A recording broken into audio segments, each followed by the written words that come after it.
Hello and welcome to this Bobby Fischer video. So I'm going to do something new in the coming weeks and months. I'm going to do different playlists and have games by one player in each playlist. So the first one that I'll start with is a Bobby Fischer playlist. So you can go in there in the future and I'll have a bunch of games that feature Bobby Fischer, and then I'll do that for other players as well. But starting with Bobby Fischer, as I had a viewer and subscriber request more Bobby Fischer.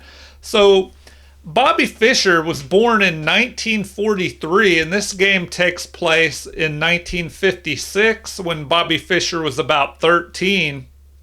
And so I'm going to talk a little bit about what chess opening did Bobby Fischer use when he started out in chess. Now, Bobby Fischer is very famous for saying that e4, moving this pawn here in the beginning, is best by test. So as his career progressed, he became very well known for almost always playing pawn to e4.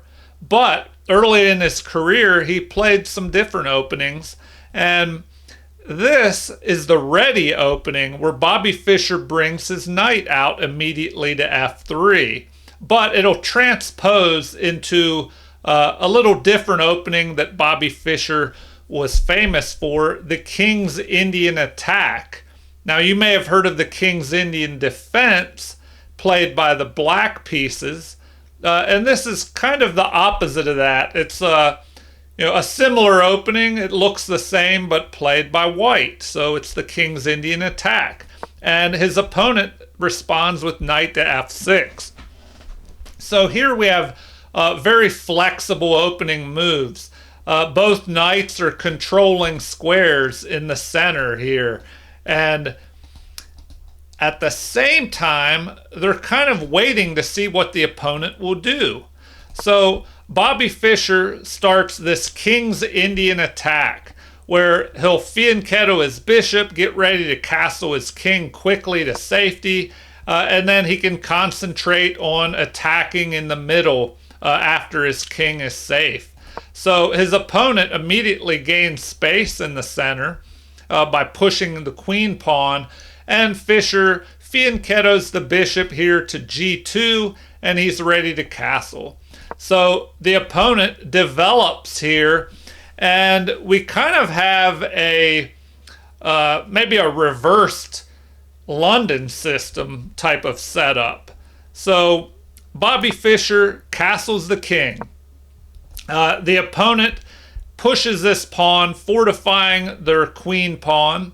And you notice that the bishop is outside of the pawn chain here. So if you have a bad bishop that's blocked in behind your pawns, it's not as powerful. So bringing the bishop outside gives that bishop a little bit more freedom and space to maneuver, and it's not blocked by its own pawns. So Bobby Fischer plays d3. So this is kind of like a reversed King's Indian defense, and with white it's known as the King's Indian attack. So Bobby Fischer might have a future idea of pushing this e-pawn. He can't do that at the moment because everything is piling up on that square. So play will revolve around this e4 square, and the game continues with c6 being played, which, according to the computer, this is still a book move, but it does prevent the knight from moving forward here. It does really solidify the center, so it does a good job of, just fortifying everything.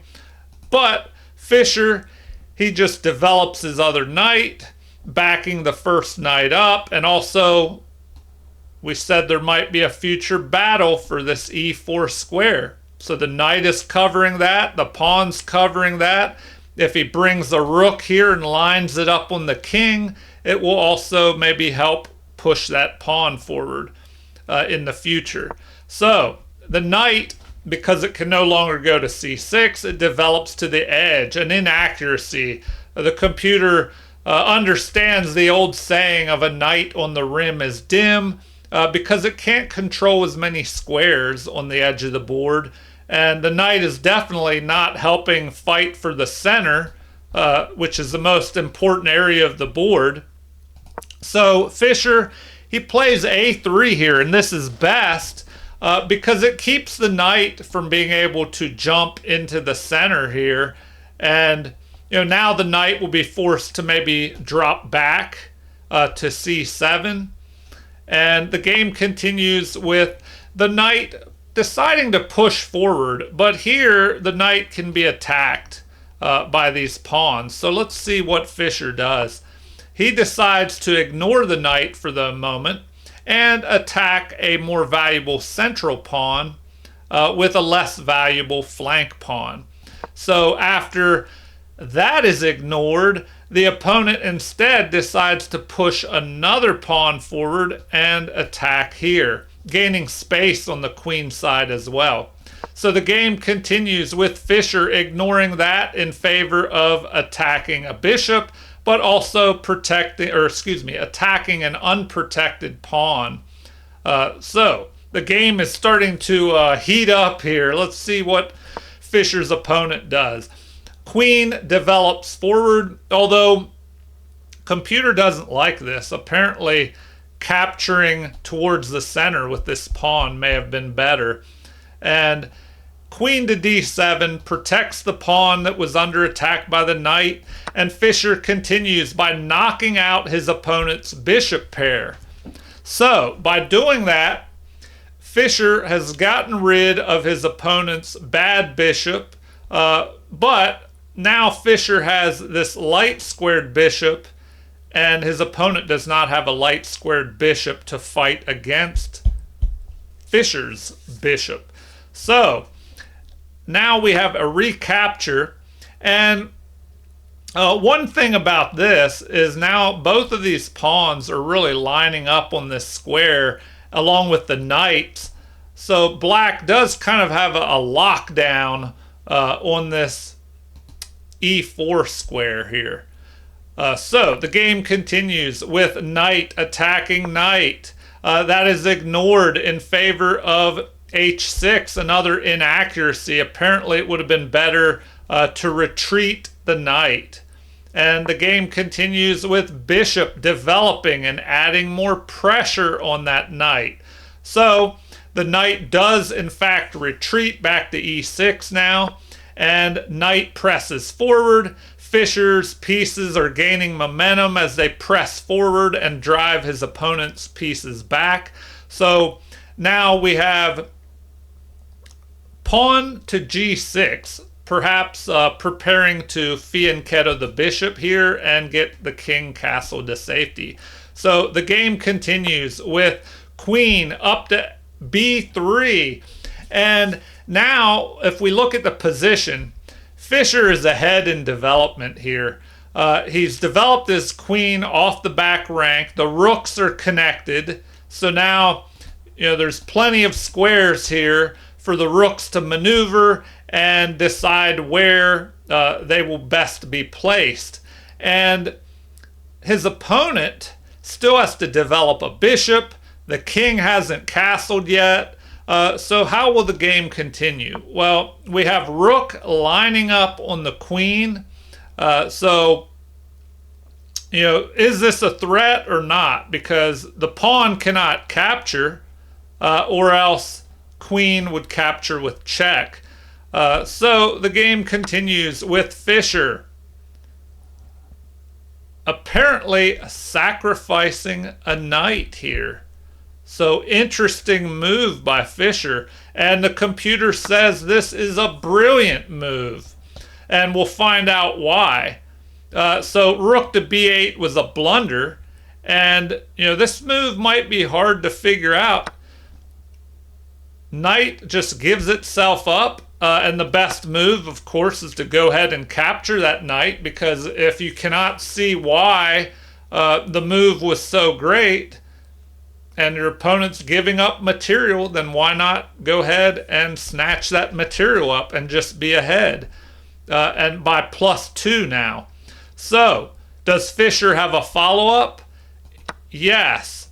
He captures towards the center, forking knight and queen, but it looks like that pawn can just be captured, either by the knight or by the queen. So what does the opponent do? Apparently, it would have been better not to capture, and the opponent didn't capture, but he kind of loses his way here. He counterattacks the queen, and then Fischer, finding the best move here, forks the knight, which is protected by the queen, but also forking this knight as well. So the knights are forked by the queen, but the problem is the bishop is also piling up here as well. So the game continues with queen stepping out of the line of fire of this pawn, and at the same time protecting the knights. So now we have bishop captures, queen captures, backed up by the bishop, but here Fischer goes ahead in material, capturing a knight. Okay, and here's where his opponent resigned. As Fischer is up an entire knight here, and a knight for a pawn, I guess. So we have Fischer ahead by +2, and that would be enough to win. His opponent resigns. And I just wanted to show you this King's Indian attack. Perhaps in future videos, I'll do another game where Fischer plays this King's Indian attack, because we didn't really go into an end game, kind of ended in the middle here. But I thought you would find it interesting that Fischer played the King's Indian attack, and maybe that's an opening that might interest you. So I'll have future videos featuring the King's Indian attack, and of course Bobby Fischer, who was an amazing chess player, world champion from 1972 to 75, before he refused to defend his title, and his title was forfeited to Anatoly Karpov, who was the world champion after him. All right, well, feel free to leave comments. I always enjoy hearing comments from viewers and subscribers. Please like and subscribe to support the channel. Thank you for watching, and have a super chess day.